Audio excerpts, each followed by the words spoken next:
Hi, everyone. Thank you very much for attending today. My name is Gabe Arnold, and I'm with Pacific Northwest National Laboratory. If you're not familiar, we're a Department of Energy national laboratory, and some of you may recognize me as I formerly worked for the DLC. And in my new role here supporting the DOE, I think we've got a great opportunity here for DLC qualified lighting manufacturers with this new L prize. And so we reached out to DLC to see if they'd be willing to host us and talking with you about it, and they graciously accepted. And so I want to just start by saying thank you very much to the DLC team for providing this opportunity to talk with you. And thanks again to all of you for your interest and attendance here. So I'm going to quickly cover some introductions and logistics and then hand it over to some of our other speakers. I'll start by introducing them. We have Rebecca Bennett with the National Renewable Energy Laboratory, otherwise known as NREL.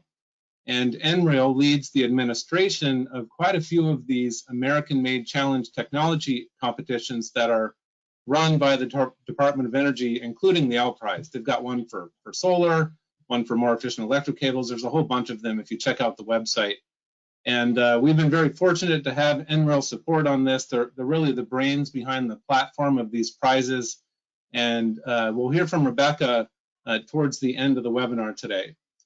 We also have Brian Walker with the U.S. Department of Energy. And Brian leads the lighting R&D program for DOE. And he'll be speaking right after me here. And then we've got Kate Hickox and myself, who are both with PNNL. And PNNL is the technical lead for this L Prize, responsible for the technical requirements, and we'll be coordinating the judging of the submissions. Some quick housekeeping items here. So everyone will remain on mute through the webinar, but we really want to encourage you to ask us questions and to do that through the question pane of GoToWebinar. At the end of the session, we'll have a live Q&A period. And I think one thing that we want to note is that for some of the more complex technical or legal questions, we may not try to answer those live, but all the questions that we received today will be answered on the Hero X L Prize forum. And if you're not familiar with that website, Rebecca will tell us more about it a little bit later. And I want to encourage you to check it out. We've already answered a number of questions we received there. And with that, I think that's it for my part. So I'll hand it over to Brian Walker with the Department of Energy, and he's going to kick us off with an introduction to the L Prize.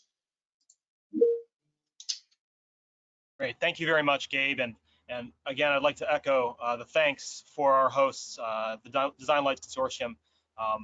It's really been a tremendous for me in this role only for about 2 years now.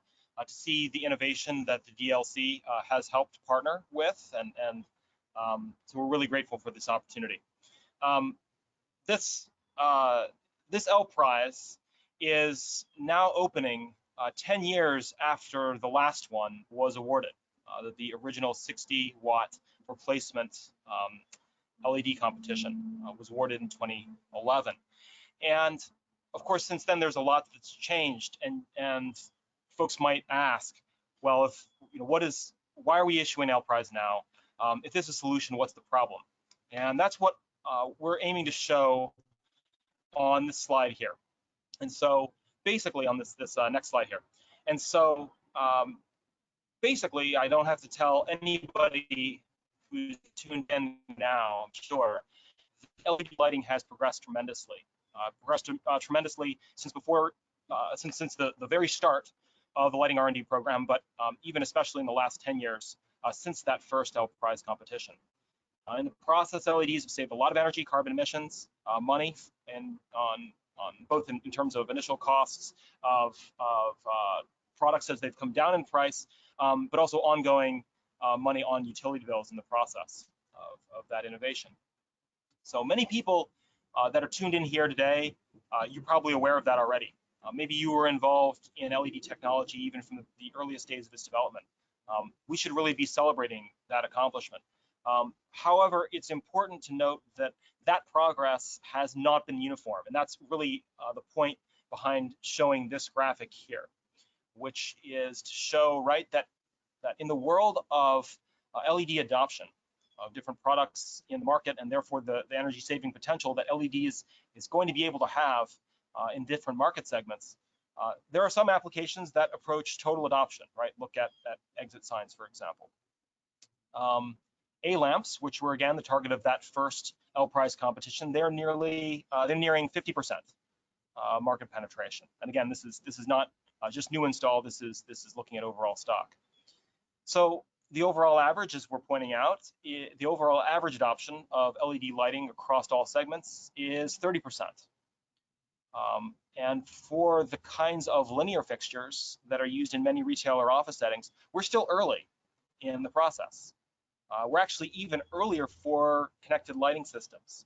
And we know, certainly our friends at the Design Light Consortium, they also know that a connecting lighting system is going to be so important for integrating lighting with other building energy loads, with the grid, ultimately with continuing to push the envelope on what's possible for carbon savings and continued energy savings, right, for all different integrated building technologies defined inside a single building, as well as integrating with multiple buildings in the grid.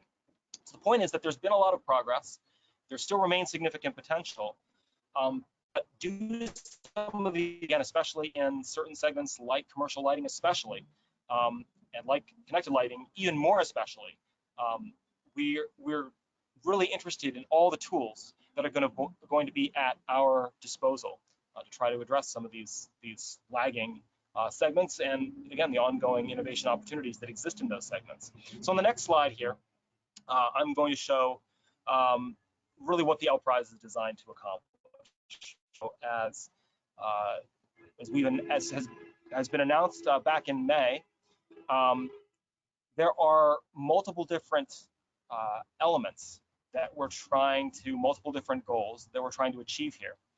And based on what we're hearing from stakeholders, we really feel like the time is right for another L Prize. For example, we know that there are new ideas that are emerging every day, but that those need encouraging.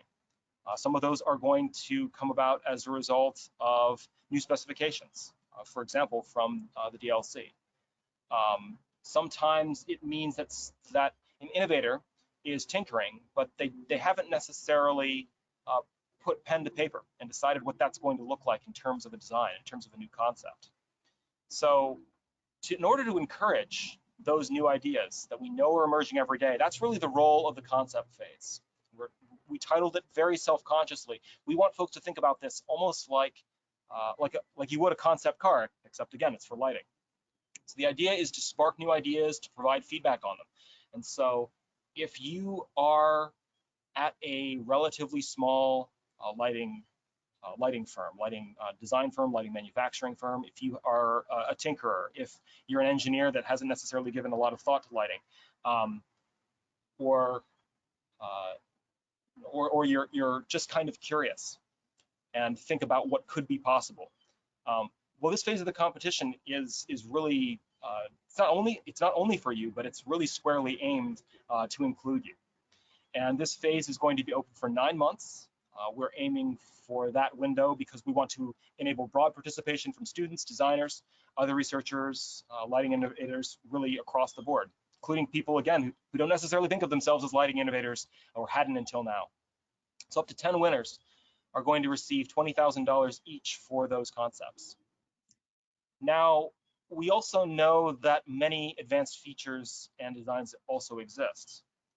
They might be in the shelves for the desk drawers of folks, again, at lighting manufacturers of various different sizes, with various different R&D budgets, for example.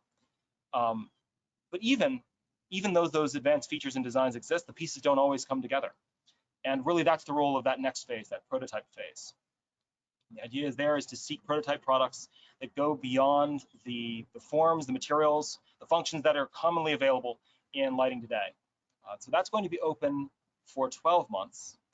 And actually, at the same time it opens, Pacific Northwest National Laboratory, PNL, they're going to be issuing a request for information in an online forum.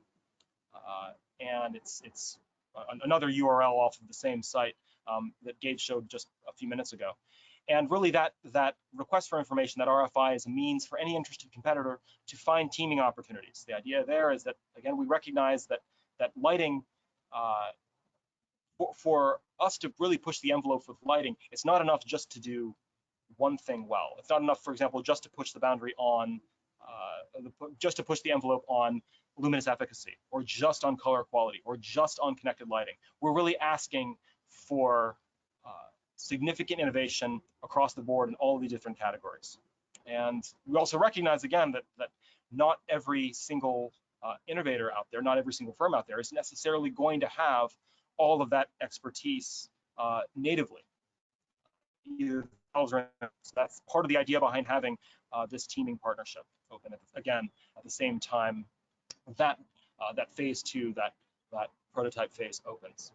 So the prototype phase itself will award a $2 million prize pool. It'll be split among up to 3 winners. That's going to be awarded based on points, because in addition to optional, in addition to setting a high bar for entry, there's also opportunities to earn optional points that will increase the competitiveness for different entries. So finally, in the last phase, really the goal here is to address a challenge we see all the time at the Department of Energy. We know that it's possible to conduct interesting research and even to invent new products, to put together new prototypes, but it is often challenging to move those products, those real true innovations, off the shelf into the economy, where they can benefit people that are making, selling, specifying, and installing them, right? We all know that lighting is a large, has many different parts of the economy that it touches. And so really this is the role of the manufacturing and installation phase. The idea is to reward installation of real products that meet these rigorous LPRIZE technical requirements, and it's got incentives for US assembly and manufactured content. So again, we're interested in seeing those economic benefits on the manufacturing side, on the supply side, as well as on the demand side, when we're actually getting products into buildings to benefit real building occupants. So we recognize we're asking a lot here. The phase is going to be open for 20 months, and that up to 2 winners will split a $10 million prize pool for manufacturing and installation for this phase. So that's again a whole lot.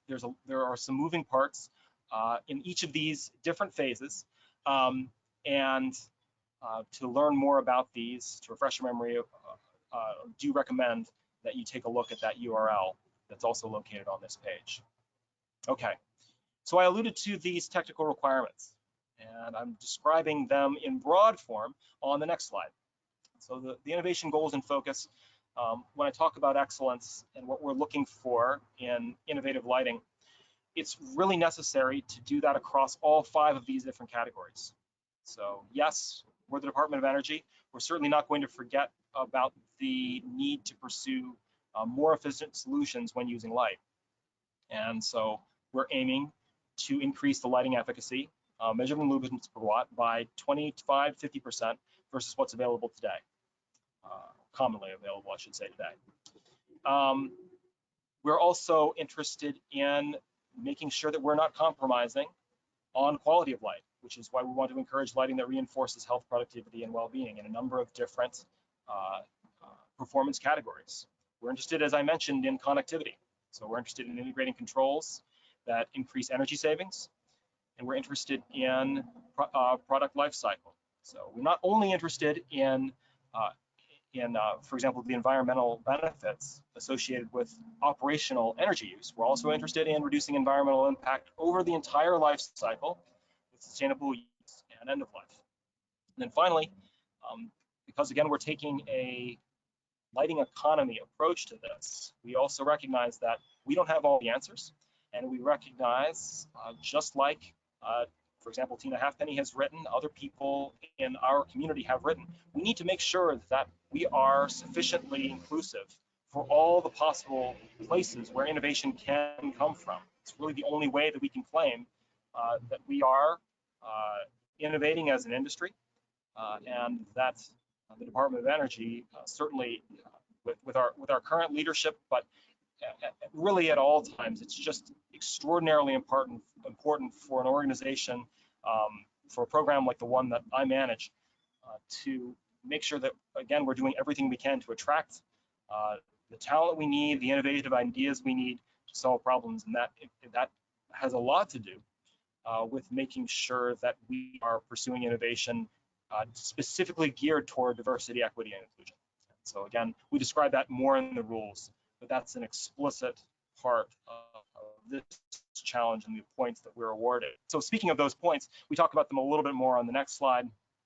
And you'll see these Gabe and Kate will be going into in a lot more depth later on during this webinar, but just want to stress that, again, there's some deep technical requirements as well as optional points that underpin each of those 5 categories that I mentioned. And so some of them are more amenable to a bar that one has to clear, and some of them are places where entries where competitors can earn optional points, and some are a combination of the two. And so with that, I think the only other slide I wanted to talk about is to go a little bit more depth on the manufacturing and installation phase. So again, we're retaining the innovative requirements from that prototype. So all of the rigorous technical requirements that I talked about previously, they apply across the board. And again, the really key thing I want to emphasize is that it's important to be innovative in all those areas. This particular phase, in phase 3 on manufacturing installations, we are asking for something new, and versus the prototype. And really that is that we are looking for saving energy through installations in the United States. We're looking to realize economic benefits, for example, by assembling and including as much US manufactured content as possible. And the idea is that because these are going to go into buildings, this is going to represent innovation in real products. And so those are key elements that I really want to emphasize here.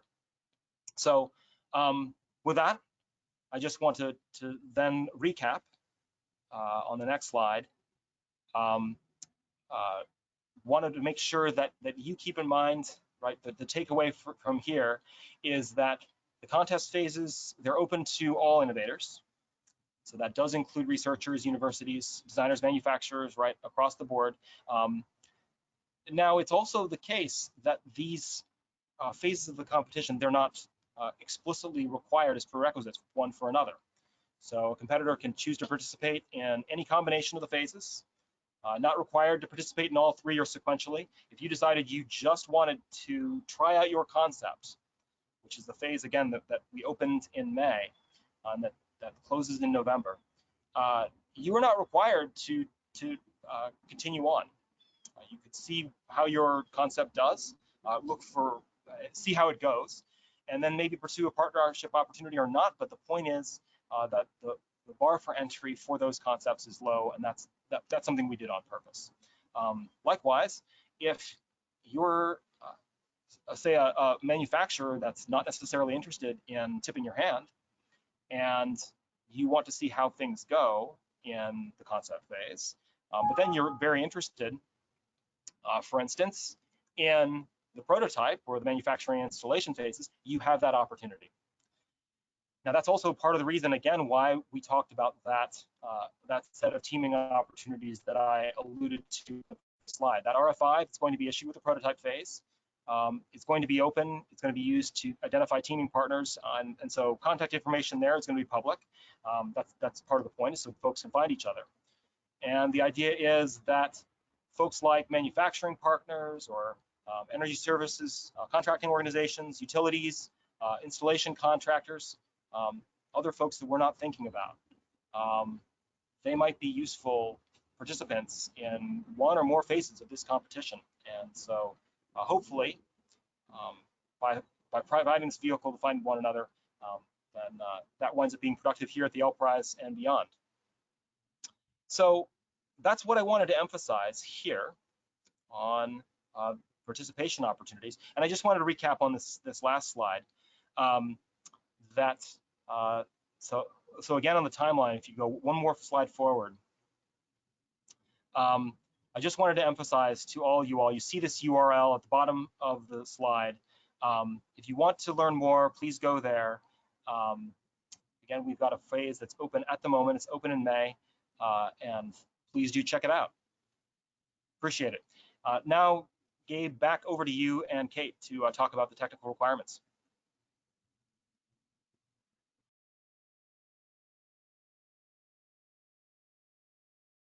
Okay, excellent. Thank you, Brian. So as Brian said, Kate and I, we're going to get into the technical requirements here, providing kind of an overview of the structure. And one thing that we'd like to call out here at the outset is that as a DLC qualified Luminaire or network lighting control manufacturer, you could be well prepared for this competition. And that's not to say that the requirements are the same, but there are similarities to the structure of a number of the requirements and some of the information that you would need to provide, especially in the later phases of the competition, like the testing information, to verify the performance of your system. And that's intentional. And we're really trying to balance where technology and industry is at today and the methods that industry is familiar with where we think and hope that we can get to tomorrow, also with some open space for creativity and innovation. And as you'll see in here, there are some specific areas of innovation that we're looking for that Kate and I are going to highlight. And there's also opportunities to propose new innovation to us. I think some of the questions we're asking is, how can lighting go beyond where it is today to really reach new levels of efficiency, to create better environments for people and workers, to support this more advanced electric grid, provide more value to customers, and also to support diversity and equity, and ultimately to realize energy, carbon, and cost savings for American businesses and consumers, which is the goal of the Department of Energy. So these are some of the questions we're asking, and I think what we want to do with this prize is support and recognize you in developing and delivering the innovation to help us get there. So as Brian described, there's 3 phases of the competition. He already went through some of this. We've got the concept, the prototype, and then the manufacturing and installation, and they're all kind of different types of opportunities.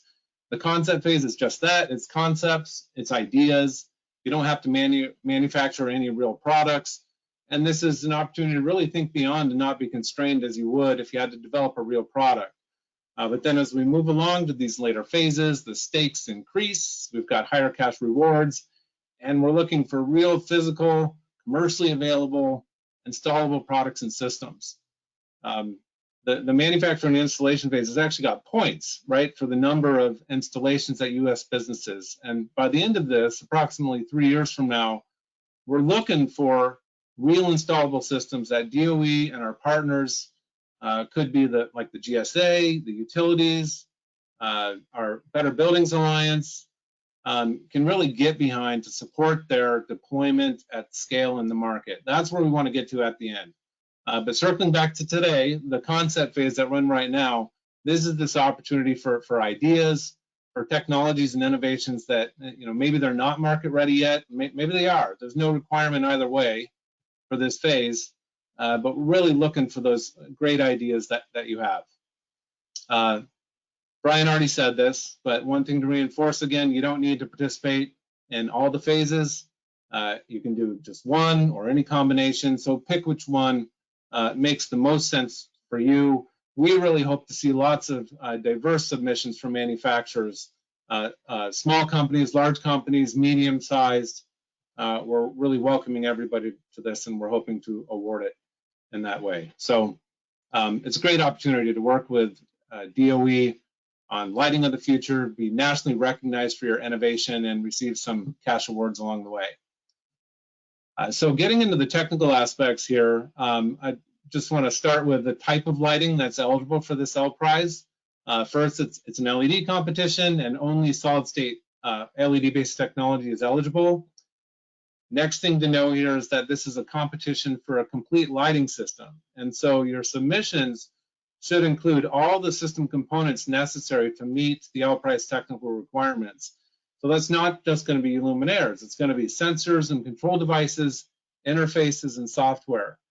It's a full lighting system competition. And so if you're a manufacturer that you don't make both the controls and the luminaires, in some cases, probably especially for the later phases, you maybe need to form a team to provide a full system solution. We absolutely encourage those teams, and we're trying to facilitate it. But that's definitely something to be aware of. Last point here is the applications and Luminaire types. We're targeting commercial and institutional sector applications. So offices, healthcare, educational. It's the applications where linear lighting, such as troffers or direct and indirect pendants, have been predominant. And that is absolutely not to say that you must submit a troffer or a linear pendant. The L Prize doesn't specify a specific form factor by intention, and there's all kinds of really cool innovation going on in form factors, and that's something we absolutely welcome. The important point is that your submission must be appropriate to provide ambient lighting in commercial applications that we've described. And so luminaires that are specifically designed or intended for task lighting or accent lighting or display, outdoor, and industrial high bay and low bay luminaires, those would not be eligible. So as Brian showed, the L Prize includes a set of technical requirements underpinning all the phases, addressing 5 different areas: the efficacy, quality of light, connectivity, product life cycle and sustainability, and innovation and inclusion. And so under each of these, there's these mandatory minimum requirements, and then there's optional points that you can earn for innovation that goes beyond the minimums. And on this chart, those are shown as check marks and then the empty check boxes. And so in the next few slides, Kate and I will review some of the background goals, and we'll highlight a few specifics here in each of these areas. We're not going to go into great detail about these requirements. Instead, really recommend you read that official rules document. It's a great read, and it's got all the details I think you'll need here. So kicking off in this first technical area of efficacy, one of the main goals of L Prize is to produce high efficacy luminaires that also have this exceptional quality of light and advanced connectivity. And there's often technology and performance trade-offs across each of these technical areas. You know, for example, if you're trying to maximize efficacy, there might be a negative impact on color quality or glare, or vice versa between those things. And so one of our aims here is, key aims, is to try and drive technology innovations and recognize them that can overcome these technical trade-offs and get us both this high efficacy and the great quality of light and the great connectivity. And so if you've got some ideas out there for how to achieve this, we really hope that you'll submit it to us and give us a chance to really support it. What I'm going to do next, I just want to tee it up because Kate and I will follow the same formula, is we're going to zoom in on some of the specific requirements in each of these areas: efficacy, quality of light, and so forth. And to do that, I'm going to excerpt from tables 3, 4, and 5 of the official rules. And you can see table 3 on this slide here, and it's an eye chart. I don't want to show this and have you try to read it, but it's an important table. It's a summary table that kind of outlines the minimum requirements and then the optional points for each phase of the competition, tables 3, 4, and 5 respectively. So if I zoom in on efficacy here, this one's pretty straightforward. There's only one requirement in the efficacy area, and that is that your efficacy must be over 150 lumens per watt. And you can earn a lot of points here for going beyond, up to 10 points total if you can get up to 200. And the way that works is it's 2 points for each 10 lumens per watt increase over 150. So if you can get to 160 lumens per watt, that's 2 points. 170 is 4 points, 180 is 6 points, and so forth. And the way this all works is, whoever earns the most points and meets the minimums at the end of this competition gets recommended to win the L Prize. So this one's pretty straightforward. And then you get into quality of light. And so there's more under this one. And these requirements include criteria such as glare, color rendition, flicker, light output, chromaticity. And there's a lot of opportunity for innovation here. And we're really encouraging participants to utilize what's unique about LED technology to develop lighting that is healthier and more supportive to users and workers. And we're looking, again, for those innovations that can deliver this and at the same time deliver high efficacy. So if we zoom in to that table 3 excerpt on the quality of light requirements, you can see that we've got some minimums here, and I'll highlight a few of these. So light outputs on here, for example, and you must have over 2,000 lumens to demonstrate that the luminaire can be appropriate for the targeted commercial ambient lighting applications we've described. We've got color rendering requirements, and these are using the new ANSI ISTM30 color rendering metrics. And we have a minimum requirement of a P2 preference rating and an F3 fidelity rating. And then you can get extra points if you can take that up to a P1 preference rating.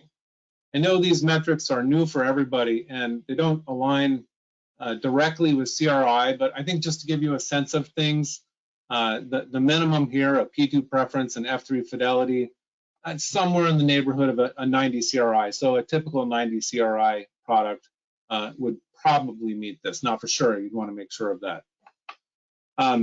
You'll see we've got white tunable on here, and it's not something we're requiring, but we acknowledge that there's a lot of challenges that can exist if you're trying to develop a product that's very high efficacy and delivers excellent quality of light across its tunable range for a white tunable product. White tunable can offer a lot of value, and we didn't want to exclude it. So there's 4 points that can be earned here if you can do this and develop a high-performing product that meets all the technical requirements and is white tunable, meets those requirements across the tunable range. You can see the specifics of that in the official rules. Glare's on here, and that's a critical aspect of quality of light, and we've specified a maximum UGR value of 19, which is calculated for the Luminaire using a CIE standard in the prototype phase, and in the manufacturing and installation phase, we also offer another pathway for an application-based calculation of UGR. However, I want to note that we've received some feedback about this already, glare and the UGR metric that's proposed, and we're going to be discussing whether any changes should be made for the future phases of the competition.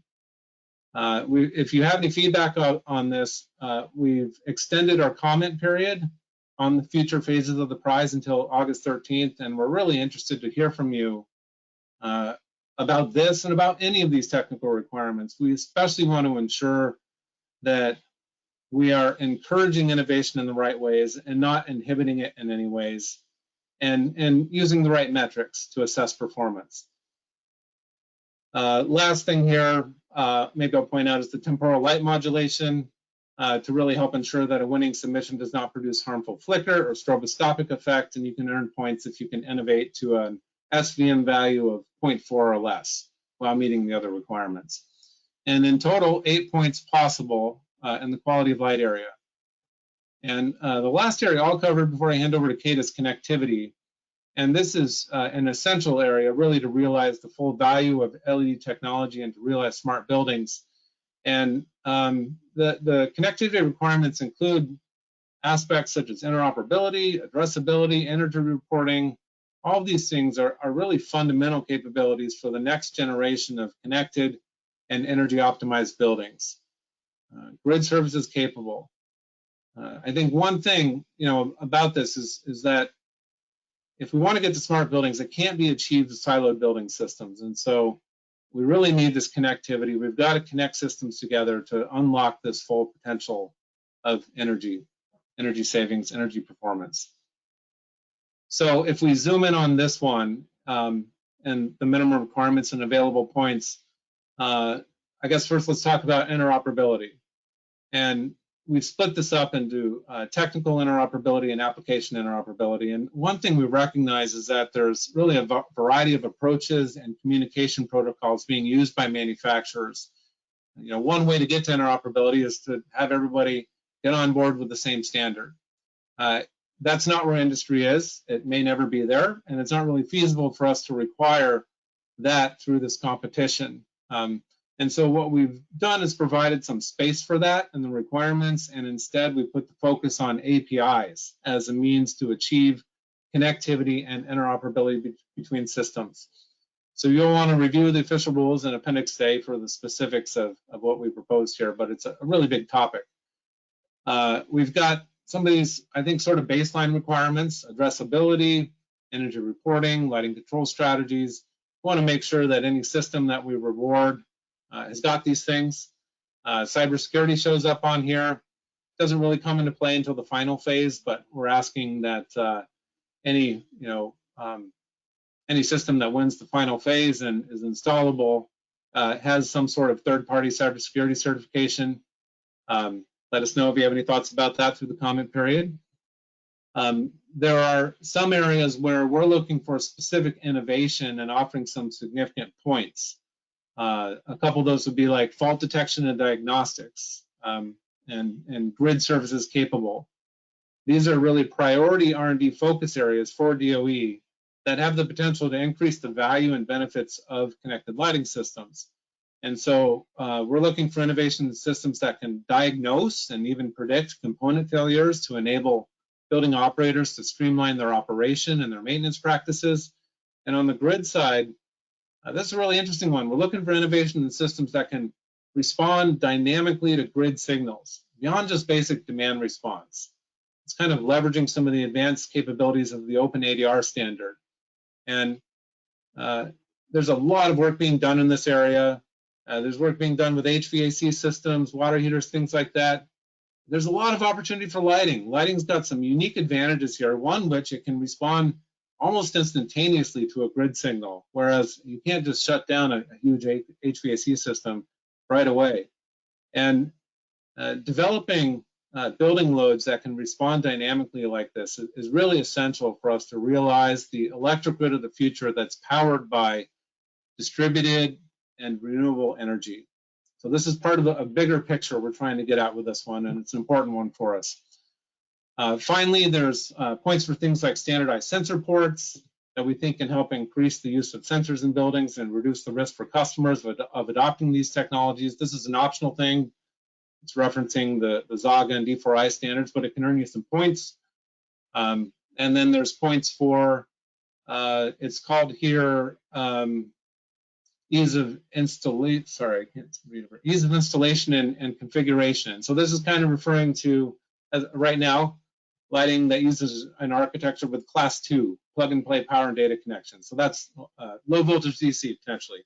Optional thing, can earn you some points, a lot of benefits for using this type of architecture for safety, connectivity, material sustainability by eliminating all the conduit, flexibility of installation, and reduced installation costs for building owners. So a lot here on the connectivity topic. It's the most points available of any of the areas, up to 12, high priority for us. So I'll hand it over to Kate here to go over the next two technical areas. Great, thank you, Gabe. Hopefully everybody can hear me. So the L Prize has life cycle requirements section. This includes driver lifetime, replaceable components, lumen maintenance, and design for disassembly. And so these elements together support a move towards a circular economy. In a circular economy, waste is minimized and the value of products, materials, and resources is maintained in the economy for as long as possible. And so this is essential to supporting a low carbon and resource efficient economy. And since a circular economy begins at the very beginning of a product's life, so to say, both the design phase and production processes have an impact on materials, resource use, and waste generation. And so the L Prize product lifecycle requirements aim to reduce environmental impact over a life cycle with sustainable use and end-of-life considerations. And this all starts with the concept phase. Next slide. And so we've identified 3 areas where Luminaire prototype and product designers can make impactful choices that can benefit the environment and our economy. And so you see these on the screen, but we're sort of targeting increasing lighting energy efficiency and allowing for additional efficiency increases over time, increasing the installed lifetime of the luminaire, and reducing the use of materials with high environmental impact. And so technical requirements such as lumen maintenance, chromaticity maintenance, and driver lifetime tie into the goals of increasing the installed lifetime. And you can see the minimum and optional requirements and the associated points listed on the screen. Replaceable component requirements address goals of increasing usable lifetime and increasing lighting energy efficiency and allowing additional efficiency increases over time. So the replaceable components row here has a baseline requiring a replaceable driver or light engine, and then additional points that could be achieved if a replaceable LED array or module are used. And then finally, we have this design for disassembly requirement, which I guess component, which is optional. And so this component addresses all three of the goals listed on the screen and asks for competitors to complete a design for disassembly calculation. So there's also an additional point that could be earned for providing labeling that indicates best practices for reuse, recycling, or disposal of the components. And as you can see from the summary here on the screen, it's possible to earn up to 7 points in this requirement section. Next slide. And so in the last technical area, we're inviting participants to incorporate technical innovations into their submissions, as well as innovation for diversity, equity, and inclusion in how the systems are designed, produced, deployed, or installed, for example. And so examples of some technical innovations might include innovations that achieve excellent optical control and distribution of light while achieving high efficacy, innovations that improve ease of installation, commissioning, or use of the system, or use of recycled, bio-derived, or low toxicity materials. Those are some examples, but again, this is where we're looking for these technical innovations that aren't being included necessarily in the other sections. And so this is, if you have a concept that doesn't fit in the other areas, it could fall under this technical innovation category. And then we also have some examples of innovation for diversity, equity, and inclusion. So for instance, that could be a team led by minority-owned businesses. Maybe it's a team from minority-serving institutions, for instance, a historically Black college or university, or other minority institutions, or it could be teams from opportunity zones. So innovation in those areas and others that contribute to the L-Prize goals are encouraged. And so we have some more information on examples that we've come up with that could speak to these diversity, equity, and inclusion innovations. And there's a visual map of opportunity zones. These can be found online, and there's links in the current L-Prize rules document. But I just want to reiterate that the examples that you see on the screen regarding the technical innovations or involvement of historically Black colleges or universities, for example, these are just examples, and it's not intended to be exhaustive. This is where we really want to hear from you with your ideas. And next slide. And so the diversity, equity, and inclusion requirements are open to our interpretation. So you can see that as it's written here, especially in the concept and prototyping phases. And I want to point out too that this requirement section is different from the previous sections that Gabe presented and the end of life cycle section that I just presented, because this topic area is judged subjectively. So this is where you can earn points for innovations that aren't addressed in the other requirement sections. And as we noted in the rules document, innovation for technical performance and innovation for diversity, equity, inclusion do not have specific technical requirements. And so our expert reviewer panel will consider innovations described in your submission in scoring these aspects. And so this is all described in the concept phase submission evaluation section in the rules document. And that's it for me. I'll hand it back over to Gabe. Okay, thanks, Kate. So hopefully that was helpful. Overview of the technical requirements. Of course, again, you want to consult those official rules.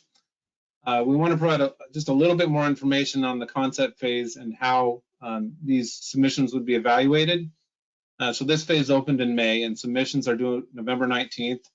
It seems far out there. It'll be here before we know it. It's entirely a paper submittal, or really a PDF submittal, and it includes a cover page, a PowerPoint summary slide, a completed form. It's a bit of a mouthful: concept phase, technical performance, and scoring form. I'll go over that in a minute. And a narrative to highlight or describe any innovations you want to highlight for the judges, some drawings, and optionally a cost estimate and bill of materials. We've had a lot of questions. I see one just came through here actually about this, about IP. And you'll want to read the terms and conditions and the official rules for specifics. But the way we've designed this is that your IP is owned by you. DOE does not make claim to it. And your submission is not intended to be public, except for the cover page and PowerPoint slide. And it's really up to you.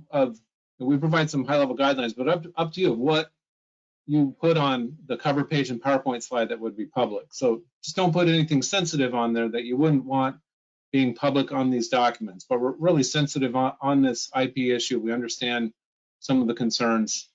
So I don't know if I've answered the question we received there thus far, but let us know if you've got further questions on that, and we can go into it in the Q&A period. So the concept phase submissions are going to be evaluated differently from the other phases. It's because there's no actual physical products, and so we formed what's called this expert reviewer panel, and these are judges. And it's a panel of experts that bring expertise in all the different topic areas of LPRISE. And so they're the ones that will be scoring and judging your submissions. The judging criteria they use varies by phase. And so for the later phases, there's going to be real physical products to judge and that need to be tested. And so they'll be looking at those testing results as well as the physical products. But for the concept phase, really they're reviewing your documentation, and especially this concept phase technical performance and scoring form. Because you don't have a real product, you're going to be estimating the performance of your concept and providing some written technical justifications of that estimated performance. That's what the judges are going to look at. So I just want to show you a quick snapshot of what that is. So here's an excerpt from that form, and you have one of these tables for each requirement. So there's one for efficacy, as it's shown here, one for color rendering, one for lumen maintenance, even one for interoperability. So in the case of efficacy, what you're asked to do in that top white box is estimate the lumens per watt that would be delivered by your concept. And that goes into the first field. In the second field, the second white box, tell us how many technical points that would earn, up to 10. So we talked about this, you can earn 2, 4, 6, 8, or 10 points here for going above 150 lumens per watt. And then in the bottom white box, you're going to provide a written technical justification for that estimated lumens per watt performance. And this is justification, it's important, and we're not looking for a book here. We've intentionally limited it to 1,900 characters, and that will fill that box at an 8-point font. So it's not a book here. It's got to fit in the provided space, but you'll want to demonstrate here to the judges that you understand the requirement, you understand the technical challenges and trade-offs you might face if you were to develop this as a real product, and that you've proposed a technically valid solution. Really demonstrate that you've done your homework, and the judges will consider the estimated performance, how many technical points you've claimed to have earned, and the credibility of your technical justification when they score your concept entry. So you'll want to do a good job with this form. So I think that's it for the technical overview. I hope that was helpful. And I hope that it's inspired you to think about some of the innovation that you might bring to this. There's been no shortage of innovation in lighting these past few years, or really the last decade. And what we want to do is continue to support and foster that and recognize it and support its adoption in the market. So we hope that you'll consider participating. So with that, I'm going to hand it over to Rebecca. Yeah, so I'll make this fast. If you want to jump to that next slide, Gabe. So I'm a prize administrator. I run the prize with NREL for the L prize. And so this first slide is just a great place. This is the first place you should go to learn more about the L prize. You can find the rules here. And from those rules, that's where you'll understand the eligibility requirements, submission requirements, and any details of the phases themselves. And you can find all of that here at the AmericanMadeChallenges.org/LPrize. If you want to jump to the next one, Gabe.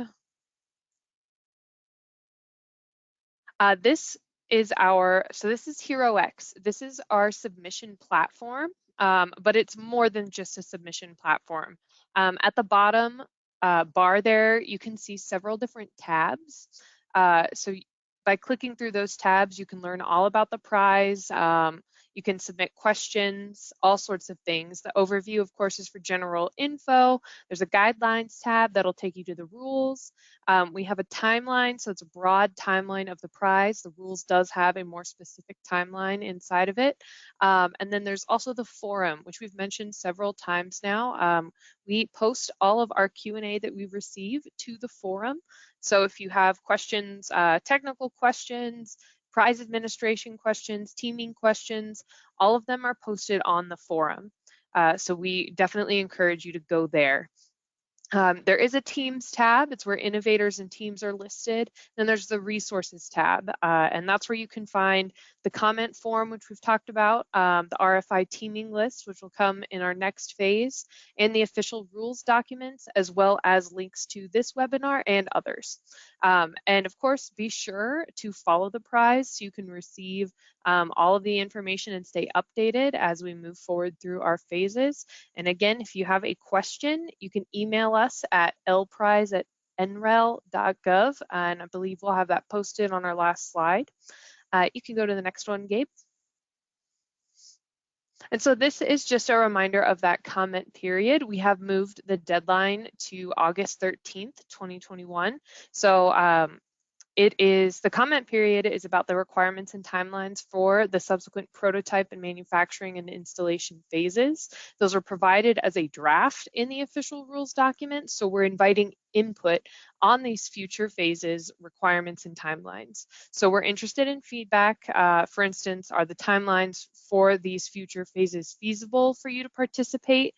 Are there any hurdles to your participation we might be able to address? Are there any other aspects that should be considered to encourage diversity, equity, or inclusion? And we're looking for input on these questions and more via that comment form in the resources section on HeroX, which I just showed you. And so any revisions we do make to requirements or timelines for subsequent phases will be announced with the opening of that phase. So again, we welcome your input. And next slide. All right, so we'll jump into our Q&A. Let me pop that open real fast. All right. So yes, just that first question, will this presentation be available after the webinar? Yes, both will be available on the resources page of HeroX. I can answer that one nice and easy. And Gabe addressed this question. Brian, I don't know if you want to add anything to it, but I'll just summarize. I don't think attendees can see the questions, so we'll want to try and paraphrase these or read them. This one's a bit long. So I can summarize it. So there are concerns about making an innovation public when large companies could read the submission and possibly patent an idea from a small company or individual off of that submission. So I guess the question really is, what portions of the submission are to be made public? And how are we going to protect IP, I guess? You can attempt to address that if you want to, Brian or Gabe. Sure, hi there. So as I think Gabe had mentioned before, there's really only small numbers of materials that we're asking folks to make public, right? There's a cover page and a PowerPoint slide, as Gabe had alluded to, and there could be very little content from our perspective. Of course, it's hard to know sight unseen what your concept is, for example, your prototype might be. But I could envision a lot of the secret sauce that would be present, for example, related to connectivity or the specific form factor, being somewhat obscured in what exactly you chose to put on that content. So if there's something that's maybe perhaps a little bit more specific, maybe we can address that. But aside from that, there's a distinction, right, between what it is that you would submit as part of the in-depth plans, the PDF plans that Gabe had mentioned, and what we're asking you to submit as part of that cover sheet, that PowerPoint slide. And we're hoping that it would still be compatible with anybody's business model and anybody's proprietary IP. All right, we have a bunch of questions that have come in, so I'll try to get through these quickly. Why is integrated sensor, in parentheses, LLLC, not in the connectivity requirement? It actually is. I just didn't mention it in my verbal presentation, but it's solidly in there in the requirements for connectivity. All right. Next question, are submissions judged based on the PowerPoint? Yeah, this is a follow-up question to the other one. Yeah. And no, the submissions will not be judged based on the PowerPoint. What the judge will be looking at will be that your description of your narratives, your drawings, your technical performance and scoring form, all of which will not be made public. The purpose of the PowerPoint is really so that we can provide some recognition to you and your company and to your design, at least with the amount of information you're willing to share about it. I think we're envisioning, we hold a DOE R&D lighting workshop. It's a conference in January, and we're looking to recognize the winners there. And I think, we know we're probably not going to be able to share a lot of information about the winning designs because of these IP concerns. By the time we get to the manufacturing installation, that's a different thing because the stuff will be installed out there and commercially available. But yeah, we want to give you some recognition for your innovation. All right. The next question. Can you enter multiple times with multiple innovations?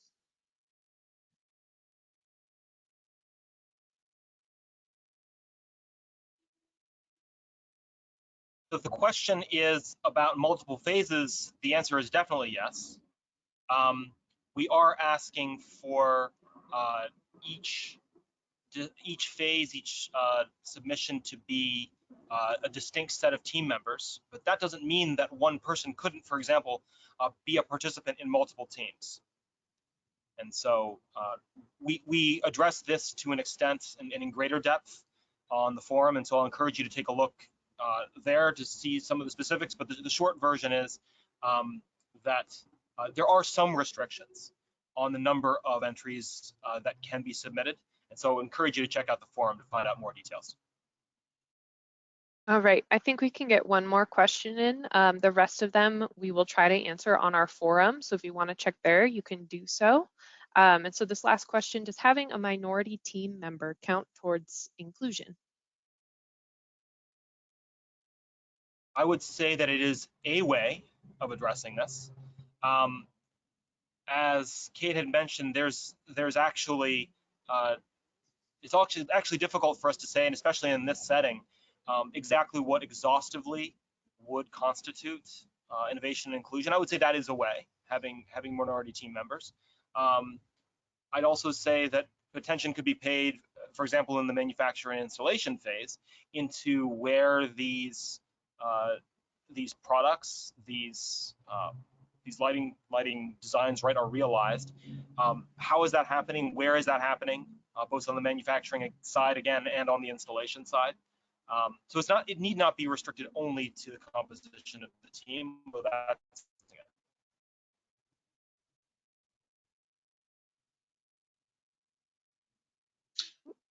Rebecca, why don't we just take this one last one real quick, which is who are the judges? Which lighting company do the judges work for? And the judges are anonymous intentionally. they don't work for any lighting companies. We check carefully for conflict of interest. All of them have signed an NDA. But they're experts in this area, at least enough to, I think, be able to judge the submission. So I think that question was getting at maybe some concerns around conflict of interest and maybe sharing or taking IP. And we've really done some diligence there to make sure that those concerns are addressed.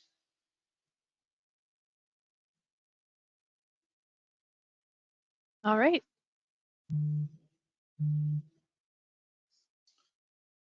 So I think, go ahead, wrap us up. Oh, no. Oh, okay. Well, I was just going to say, I think that's all we have for today. So again, if you want to check out the webinar, or if you have any questions, again, email lprize@nrel.gov, like it says on the screen. And any last words, Gabe or Brian? None for me. Thanks for tuning in. And we hope to see the submissions from you and your team. Likewise. Thank you, everybody. Take care.